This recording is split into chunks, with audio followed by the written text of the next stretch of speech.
엄마, 무슨 일이야? 딸, 엄마 있잖아. 아빠랑 이혼하려고. 이 말을 들은 딸은 감이 왔던 건지 말이 없었습니다. 그러다 한참 후 입을 열었습니다. 엄마 입으로 이혼 얘기를 꺼내는 걸 보니 엄마도 알게 된 거 맞지? 김 씨는 고개를 끄덕이면서도 손이 덜덜 떨렸습니다. 애써 마음을 다잡으며 딸에게 말했습니다. 그래. 엄마 어쩌다 보니 알게 됐어. 걱정하지 마. 엄마 괜찮아. 엄마, 괜찮기는 무슨. 거짓말하지 마. 김 씨는 한숨을 내쉬며 딸을 달랬습니다. 엄마도 이제 마음 먹었어. 엄마가 전화한 건 네 도움이 필요해서 그래. 너 저번에 아빠 핸드폰 좀 봤다고 하지 않았어? 그때 혹시 뭐 나온 거 있으면 엄마 좀 보내줄 수 있어? 딸은 잠시 침묵하더니 곧 알겠다고 대답했습니다. 목소리는 담담했지만 뭔가 단단히 결심한 듯한 느낌이 들었습니다. 알았어. 엄마, 내가 캡처한 거 보내줄게. 이제 방법은 그거밖에 없겠구나. 나도 어느 정도 각오는 했어. 근데 엄마, 보고 마음 단단히 먹어. 너무 충격받지 말고. 잠시 후 김 씨의 휴대폰에 사진 여러 장이 도착했습니다. 남편의 모든 흔적들이 전송되었고 이 내용을 보고 김 씨는 토할 듯 속이 울렁거렸습니다. 남편이 나눈 대화들의 내용들은 김 씨가 아는 남편의 모습이 아니었습니다. 김 씨는 말없이 넘겨보던 중 이제 더 들여다보지 않고 변호사에게 넘겼습니다. 어차피 모든 판단은 변호사가 해줄 테니까요. 변호사님, 남편이 숨기려 했던 것들 전부 찾았습니다. 어떻게 하면 될까요? 일단 남편분께서 경제적인 기여도가 낮기 때문에 남편이 청구하신 것처럼 재산 분할은 쉽지 않을 거예요. 절대 김은숙 씨께 불리한 상황이 아닙니다. 변호사는 증거를 정리해 주었고 곧바로 이혼 준비는 속도를 내게 되었습니다. 이제 선두에 김 씨가 서게 된 것입니다. 서울에 살고 있는 김은숙 씨는 올해 65세가 되었습니다. 젊었을 때부터 남편과 함께 고생하며 살았지만 함께라는 말이 무색할 정도로 가정을 책임진 건 온전히 김 씨 혼자였습니다. 남편은 결혼 초반부터 능력이 없었고 직장을 잡아도 오래 버티지 못했습니다. 그러다 갑자기 사업을 해보겠다며 시댁에 손을 벌렸고 결국 1억 5천만 원의 빚을 졌습니다.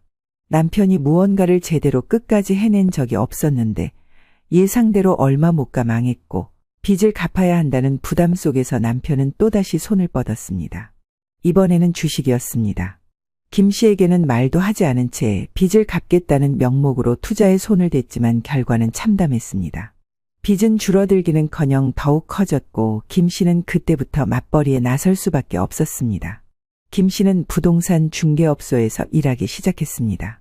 주변 아파트 단지를 돌며 임대 관리도 맡고 중개 보조로 일하면서 하루하루를 버텨냈습니다. 40대 중반의 나이에 새로운 일을 배우는 게 쉽지는 않았지만 어떻게든 돈을 벌어야 했기에 일을 악물고 버텼습니다. 집안일도 병행해야 했고 아이들도 챙겨야 했지만 김 씨는 쉴 틈이 없었습니다. 남편은 여전히 자존심만 강한 사람이었습니다. 사업이 망한 후에도 반성하는 기색은커녕 오히려 위축된 채 무뚝뚝하게 굴었습니다. 김 씨와 때때로 싸우기도 했지만 결국 가정을 유지해야 한다는 생각에 참고 살았습니다. 남편은 가정을 위해 아무것도 하지 않으면서도 오직 가장이라는 명목 하나로 버티고 있었습니다. 그렇게 세월이 흘러 아이들은 성인이 되었습니다. 김 씨는 아들과 딸을 차례로 결혼까지 시켰습니다. 남편이 한 일이라고는 잔소리를 하거나 결혼식장에서 아버지 역할을 하는 것뿐이었습니다. 김 씨는 아이들을 다 출가시키고 난 후 비로소 남편과 단둘이 남게 되었습니다. 아이들이 있을 때는 서로 바빠서 크게 부딪힐 일이 없었지만 이제는 남편과 함께하는 시간이 길어졌습니다.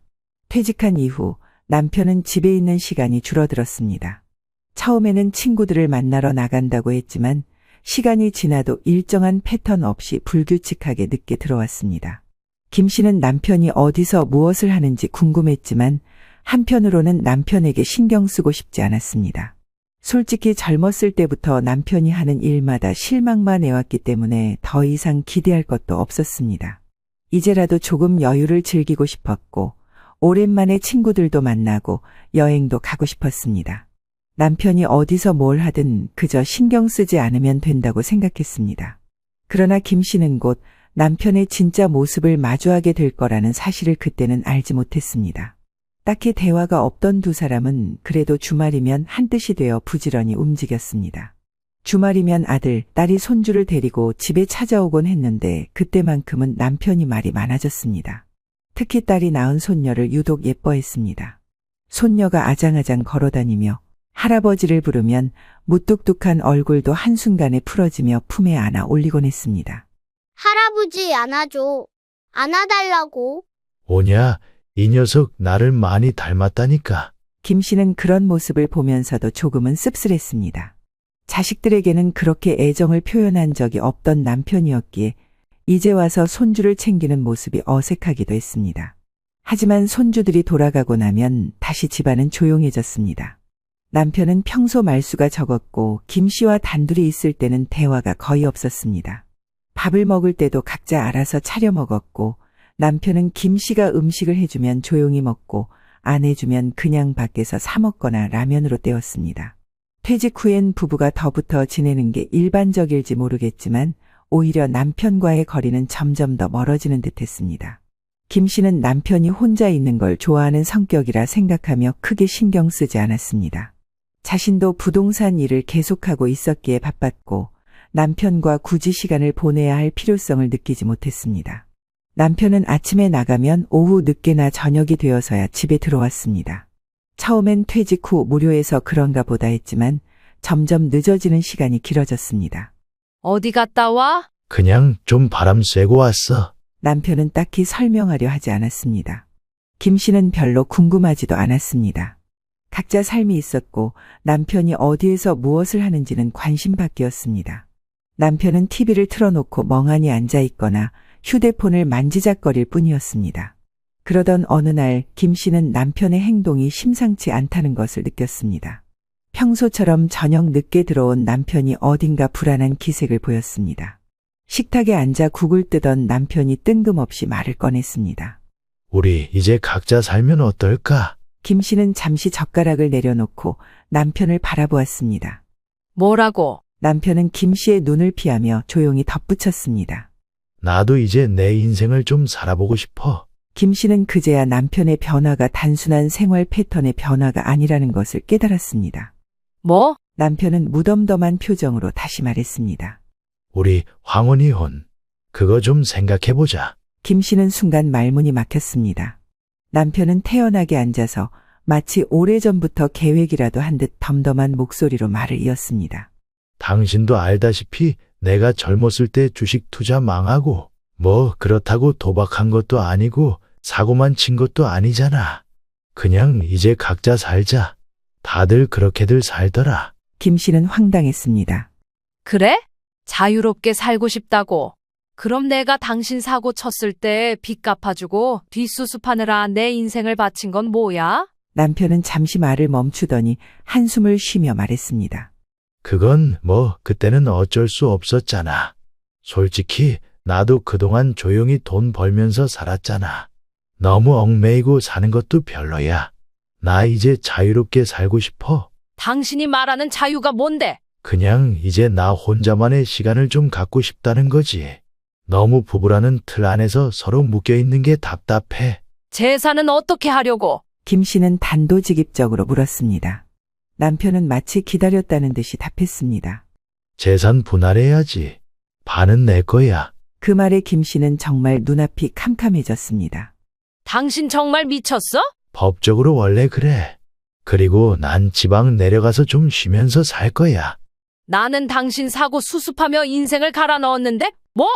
지방에서 내려가서 놀면서 살아? 남편은 조용히 김 씨를 바라보았습니다. 마치 김 씨가 조금만 더 냉정을 찾으면 이 상황을 받아들일 거라고 믿는 듯한 얼굴이었습니다. 김 씨는 가슴속에서 울분이 치밀어 올랐습니다. 남편이 큰 사고를 쳤을 때도 김 씨는 묵묵히 뒷수습을 했습니다. 시댁에 알리지 않고 조용히 덮어주었고 괜히 시부모에게 알렸다가 남편 체면이 구겨질까 싶어 입을 다물었습니다. 그런데도 시어머니는 아들이 귀하다는 듯 김 씨에게 늘 한마디씩 했습니다. 아무리 그래도 아내는 남편을 섬겨야지. 그래야 애들도 잘 되는 거야. 김 씨는 속으로 분한 마음이 들었지만 가정을 지키기 위해 꾹 참았습니다. 허리띠 졸라매며 수입을 모아 아파트를 마련했고 이제야 좀 편해지겠구나 싶었습니다. 하지만 그 기대는 오래가지 않았던 것입니다. 놀라다 못해 이제 분노가 올라온 김 씨는 속을 애써 누르며 다시 남편에게 물었습니다. 그래, 이혼하면 애들한테는 뭐라고 할 건데? 애들한테는 그냥 내가 지방에 내려가서 좀 쉰다고 하면 되잖아. 굳이 이혼한 걸 알릴 필요는 없지. 김 씨는 이 말을 듣고 더 화가 났습니다. 그렇게 이기적일 수가 없었습니다. 애들한테 말하지 말라는 것은 결국 자신이 손해를 보라는 뜻이나 마찬가지였습니다. 남편은 이혼을 하고 싶어 하면서도 자식들과의 관계는 유지하고 싶어 했습니다. 김 씨는 남편이 외손녀를 유난히 예뻐했던 것도 떠올렸습니다. 사위와 며느리를 챙기는 것도 좋아했고 명절마다 용돈을 주며 좋은 시아버지, 좋은 장인 행세를 하려 했습니다. 그 노릇을 이후에도 쭉 하고 싶은 겁니다. 김 씨는 점점 더 분노가 치밀어 올랐습니다. 자신이 어떻게 살아왔는지, 남편을 위해 얼마나 희생했는지 생각하면 억울하기 짝이 없었습니다. 김 씨도 할 말이 너무나 많고 많은 인생이었지만 늘 참고 가정이라는 큰 그림을 보며 살아왔습니다. 하지만 남편이 이렇게 나온다면 그가 원하는 대로만 해줄 수는 없었습니다. 며칠 밤을 잠 못 이룬 김 씨는 혼자 고민하다 딸에게 상담을 했습니다. 뭐? 그게 무슨 소리래? 아빠가 갑자기 이혼하자고? 그래, 갑자기 그러잔다. 아니, 보통 나이 들면 오히려 마누라 곁에 더 붙어 있으려고 하는 게 남자들 아니야? 우리 회사 아저씨들도 그렇고 집 이사 갈 때 마누라가 자기 버리고 갈까봐 냉장고에 붙어 간다잖아. 아빠는 왜 저러는 건데? 김 씨는 딸의 말에 깊은 생각에 빠졌습니다. 남편은 젊은 시절 주식 투자로 크게 손해를 봤었고 그 일 이후 남편은 조용히 살아왔다고 생각했지만 혹시 이번에도 무언가 숨기고 있는 걸까요? 아니면 딸이 주저하다가 말을 이었습니다. 혹시 여자 문제는 아닐까? 김 씨는 순간 몸이 굳었습니다. 얘, 너 무슨 말을 그렇게 하니? 네 아빠가 바람을 피웠다는 거야? 아니, 엄마. 확신은 없어. 근데 그럴 가능성도 배제하면 안 되지 않을까? 엄마는 아빠랑 늘 같이 있는 게 아니잖아. 아빠 요즘 늦게 들어오는 날 많다고 했지? 그렇긴 해. 김 씨는 순간 복잡한 감정이 몰려왔습니다. 처음에는 그냥 남편이 나이 들어 예민해진 줄 알았는데 딸의 말대로라면 그게 아닐 수도 있었습니다. 그리고 딸은 김 씨에게 중년 남자의 수상한 특징 5가지라며 어디서 알아본 것을 알려주었습니다. 엄마, 잘 들어봐. 첫 번째, 퇴직했는데도 불필요하게 외출이 잦다. 두 번째, 옷차림과 외모에 신경을 쓰기 시작한다. 세 번째, 휴대폰을 유난히 신경 쓴다. 네 번째는 돈 관리를 투명하게 하지 않는다. 엄마, 그리고 마지막이야. 아빠가 개인 시간 같은 거 갖고 싶단 소리 한 적 있어? 이 말에 김 씨는 순간 화들짝 놀랐습니다. 딸이 물어본 항목에 남편은 전부 해당되었습니다. 이거 진짜 쎄하네. 어차피 딸이랑 아들 시집장가 내보냈고 엄마랑 집에 둘밖에 없는데 왜 굳이 이혼을 하지? 김 씨 역시 마찬가지로 딸의 이야기를 들으면서 점점 더 불안해졌습니다. 그동안 남편이 했던 행동들이 머릿속에서 하나둘씩 떠올랐고 딸의 말이 그럴듯하게 느껴졌기 때문입니다. 엄마, 난 어릴 때부터 아빠가 실수한 거 엄마가 다 감싸주는 거 봤어. 아빠가 돈 날려먹고 나 학원 관둬야 했을 때 엄마가 할머니랑 고모한테 사정사정해서 돈 빌려왔었잖아. 그런데도 아빠 자존심 상한다고 엄마한테 화내고 그런 자잘한 거 다 기억한다고. 얘는 뭐 그런 것까지 다 기억해. 애들은 진짜 별걸 다 기억하는구나. 이 말을 들으니 김 씨는 울컥한 마음이 들었습니다. 세대를 건너뛰어 딸조차도 어린 눈으로 김 씨를 이렇게 보고 기억해 주었는데 모든 고생을 자초한 남편은 김 씨를 이렇게 괴롭게 하는 것입니다. 근데 지금 와서 황혼이혼? 말도 안 돼. 이제라도 엄마를 편하게 해줘야 할 나이에 자기 인생이 필요하다고? 그리고 뭐? 재산을 반을 나눠? 엄마, 그러지 말고 아빠 뒤를 캐보자. 김 씨는 눈물이 왈칵 올라왔지만 일단은 딸 앞에서 보이고 싶지 않았기에 참기로 했습니다. 엄마, 이번 주말에 나랑 남편이랑 애 데리고 올 테니까 엄마는 그냥 모른 척 있어. 그리고 아빠 뒷조사를 좀 해봐야겠어. 그리고 드디어 주말이 되었고 약속한 대로 딸네 가족이 놀러왔습니다. 남편은 황혼이혼을 운운한 후에도 마치 아무 일 없었다는 듯 손녀를 무릎에 앉히고 놀아주며 해맑게 웃고 있었습니다. 이 꼴을 보니 더 억울하고 답답한 마음이 들었습니다. 하지만 딸과 눈이 마주치자 다시 긴장감이 돌았습니다. 엄마, 아빠 핸드폰 한번 확인해봐야 하는 거 아니야? 딸은 김 씨에게 작은 목소리로 속삭였습니다. 남편은 평소 핸드폰을 손에서 잘 놓지 않는 사람이었습니다. 게다가 최근에는 아예 비밀번호까지 걸어두고 신경을 쓰는 듯 했습니다. 그러던 차 딸이 갑자기 김 씨를 향해 밝은 목소리로 말했습니다. 엄마, 나 커피 좀 사러 갔다 올게. 아빠랑 애기가 손잡고 같이 산책하면서 공원까지 갔다 오면 좋겠다. 김 씨는 순간 딸의 의도를 눈치챘습니다. 딸이 일부러 남편과 손녀를 밖으로 데리고 나가려 한다는 걸 직감했습니다. 김 씨는 아무렇지 않은 척 고개를 끄덕였고 딸은 손녀를 번쩍 안아 올리며 남편에게 다가갔습니다.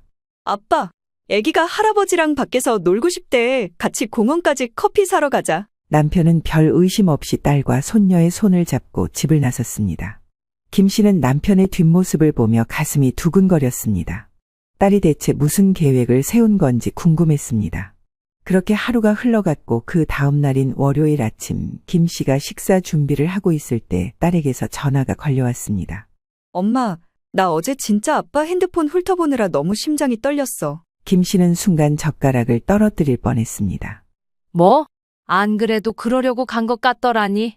어떻게 본 거야? 아빠가 애기랑 노느라 정신 팔린 틈을 타서 핸드폰 비밀번호 풀어달라고 했어. 뭐? 애기랑 셋이 찍은 사진 네톡으로 보내게 잠깐만 풀어달랬더니 바로 해주더라고. 그리고 딸은 공원 화장실까지 가서 핸드폰을 빠르게 확인했다고 했습니다.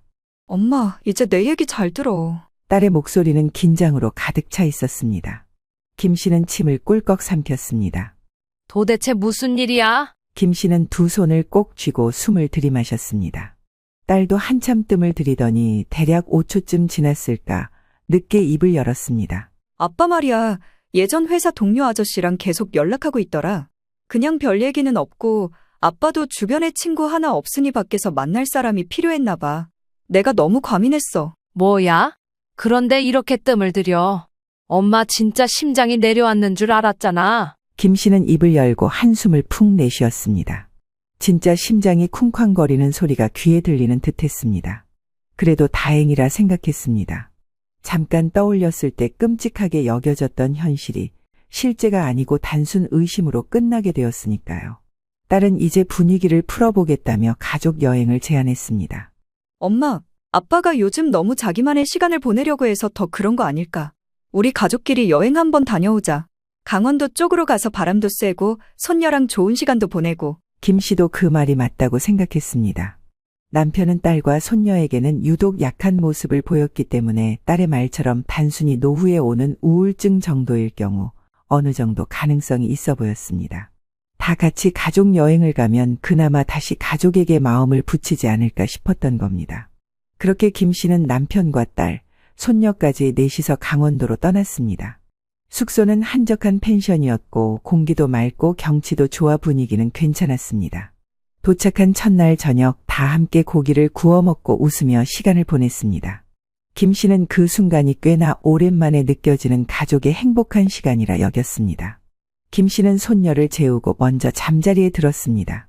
딸도 손녀를 돌보며 한동안 곁에 있었기에 그날은 별다른 문제 없이 잠들 수 있을 줄 알았습니다. 하지만 새벽녘 어딘가에서 희미하게 울음소리가 들려왔습니다.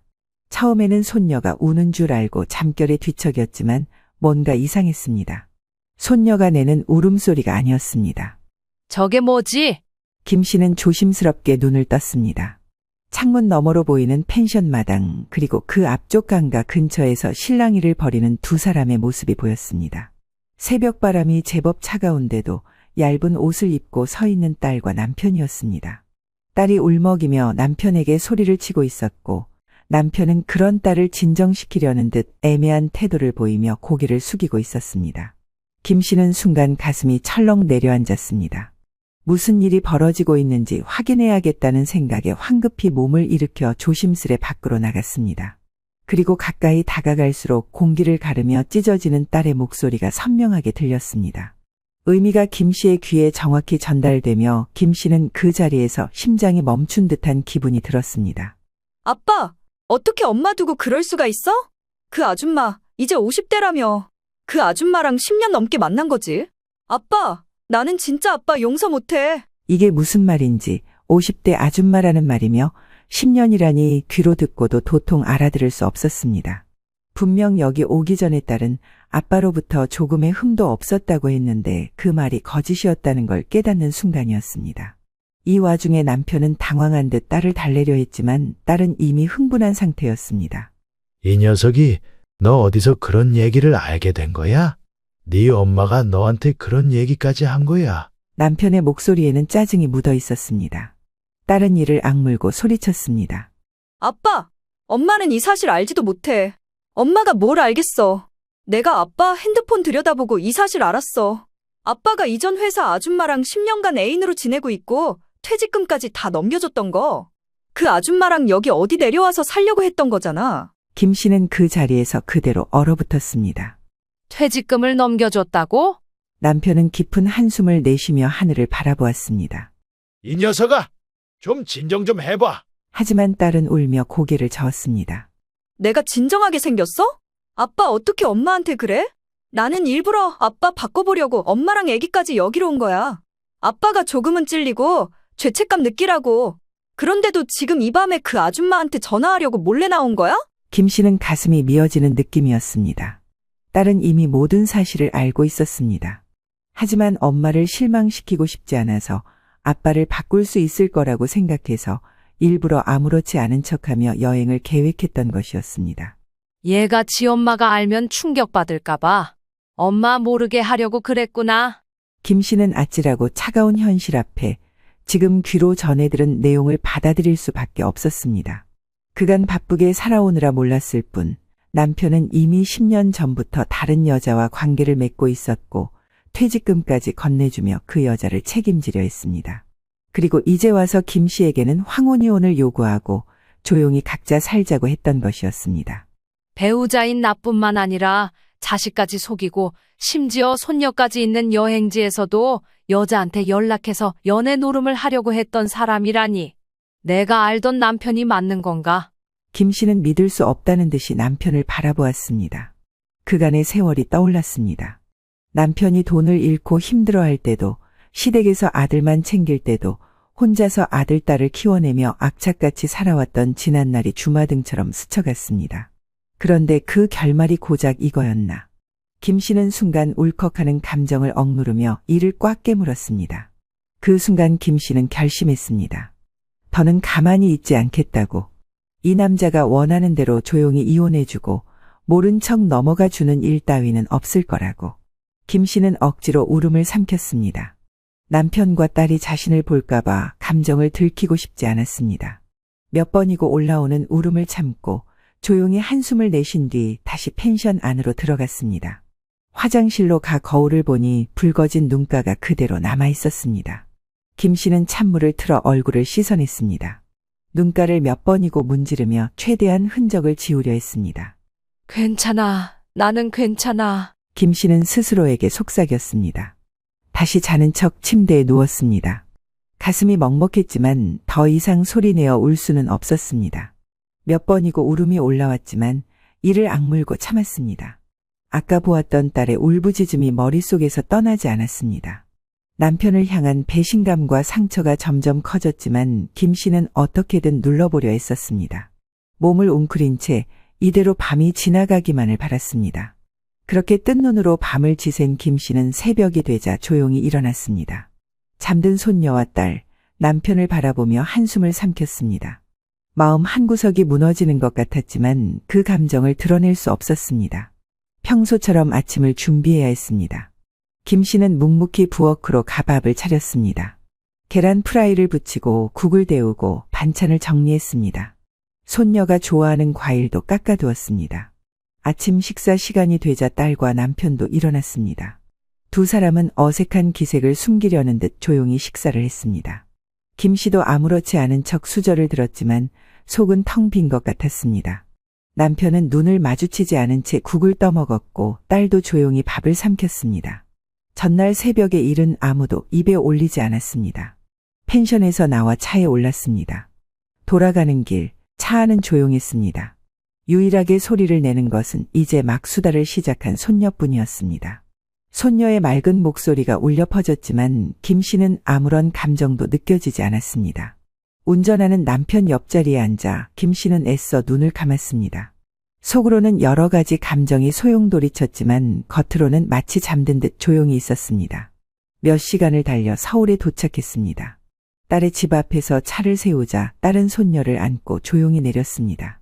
잘 가, 엄마. 딸의 목소리는 힘이 없었고 김 씨도 가만히 고개만 끄덕였습니다.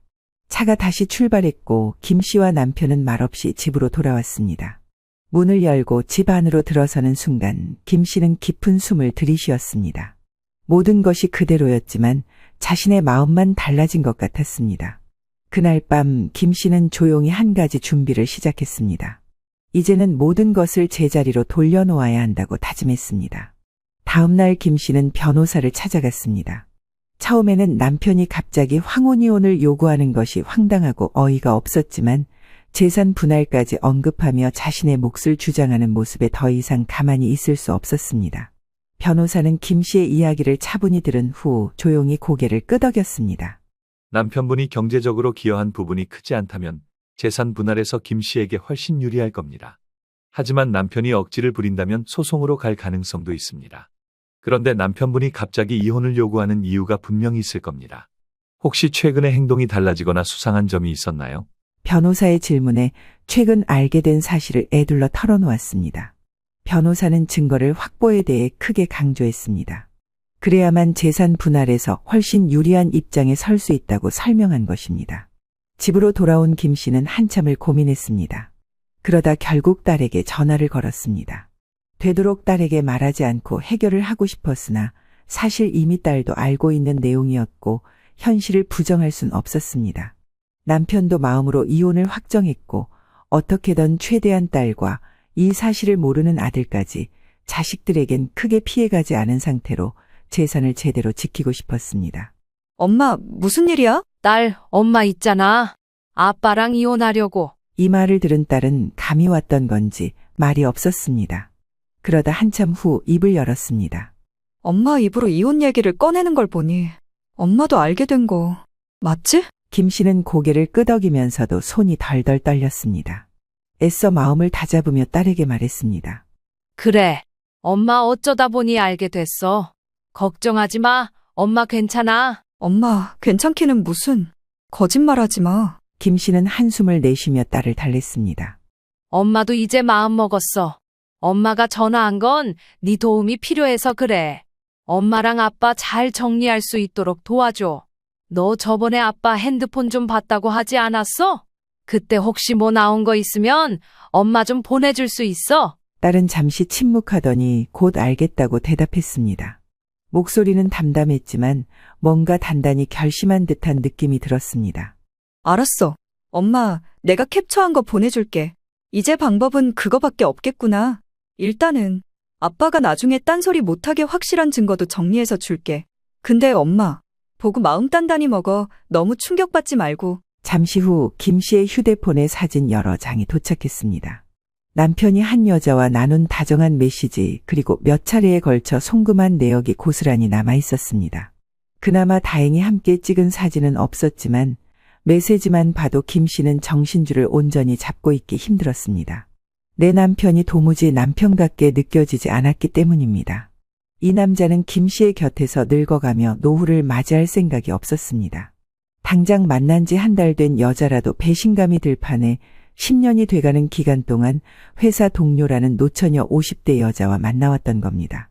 우리 수연이 내가 얼른 여기 정리하고 둘이 살 날만 기다리고 있어. 오늘 가서 속초 바다도 보고 왔지. 계속 속초에서 우리 수연이랑 맛있는 거 해먹고 서로 흰머리 뽑아주면서 늙어가고 싶다. 이 내용을 보고 김 씨는 토할 듯 속이 울렁거렸습니다.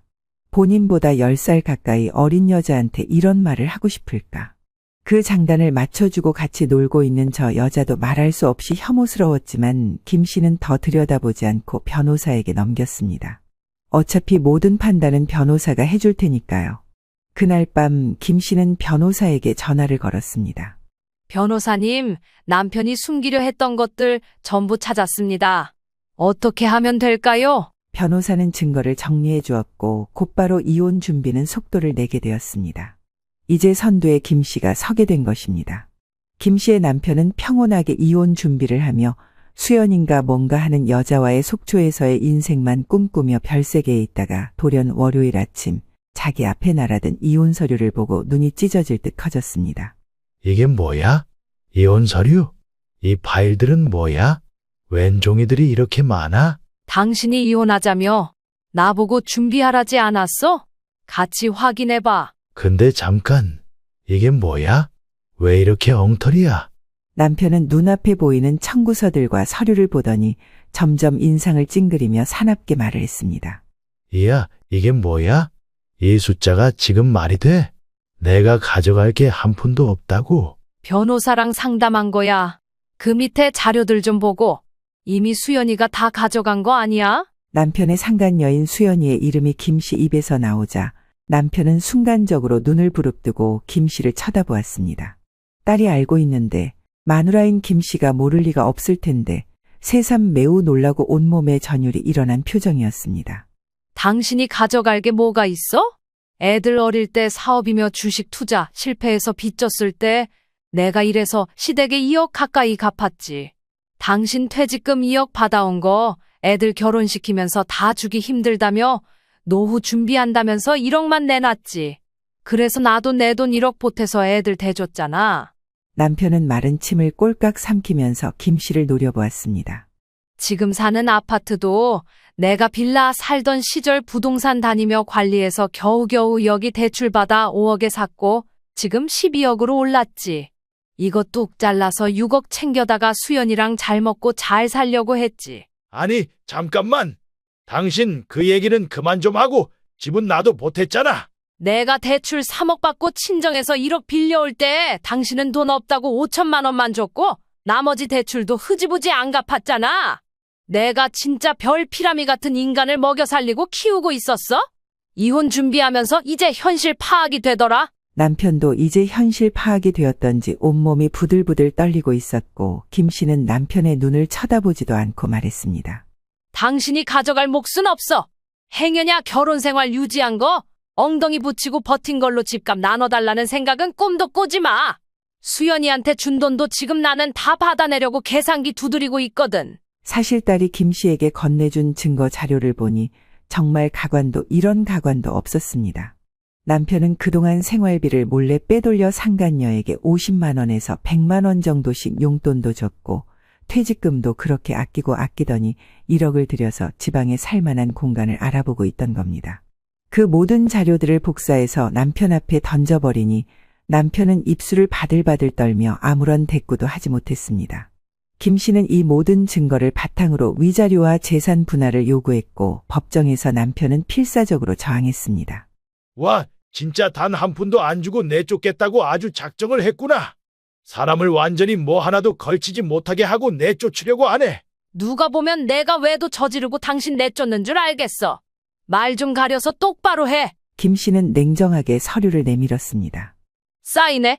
당신이랑 그동안 살면서 참 역겹고 더러웠고 다시는 만나지 말자. 그리하여 남편은 모든 걸 빼앗기고 뭐 하나 건진 것 없이 정말 빈몸으로 와서 빈몸으로 나가듯 집에서 쫓겨났습니다. 이미 자식들에게 떳떳하지 않은 상태였기 때문에 그리고 상간녀에게 넘긴 돈이며 내역들이 확실하기에 적극적으로 반격을 할 수도 없는 상황이었습니다. 이후로 며칠 지나 김 씨는 딸과 아들에게 각각 전화해서 이 사실을 알렸고 아들은 아직 자세히 모르기 때문에 적당선에서만 얘기를 했습니다. 그나마 다행인 것은 자식들 모두 엄마 손을 거쳐 자라서 그런지 엄마의 편을 들었습니다. 엄마가 적적할까 걱정이 되었는지 주말마다 번갈아 가면서 양쪽 가정들이 놀러와 주었고 가끔씩 시간을 보냈습니다. 그러는 한편 남편은 갈 곳이 없어 지방에 혼자 사는 아주버님 댁으로 들어가게 되었는데요. 상간녀와 함께 잘 먹고 잘 살 줄 알았지만 그럴 돈도 없을 뿐더러 상간녀는 생각보다 냉정하고 차가웠습니다. 10년이나 만난 상간남이 말년에 돈도 없이 이혼당했다고 하니 슬슬 자취를 감추고 잠적해버렸다는 것입니다. 외려 남편은 그 여자를 찾겠다고 소송을 걸고 했지만 흐지부지 끝났고 결국은 혼자가 되었습니다. 딸도 여기까지만 제 아빠의 소식을 알 뿐 이후로는 연락을 차단했다고 했습니다. 내 마음이 풀릴 때까지는 아빠 안 볼 거야. 그게 언제일지는 몰라도. 김 씨 역시 실제로도 마음속 안에서도 남편과의 인연이나 모든 것을 차단하고 끊어냈습니다. 이제라도 자신을 챙기며 내 인생을 살아가자고 다짐했습니다.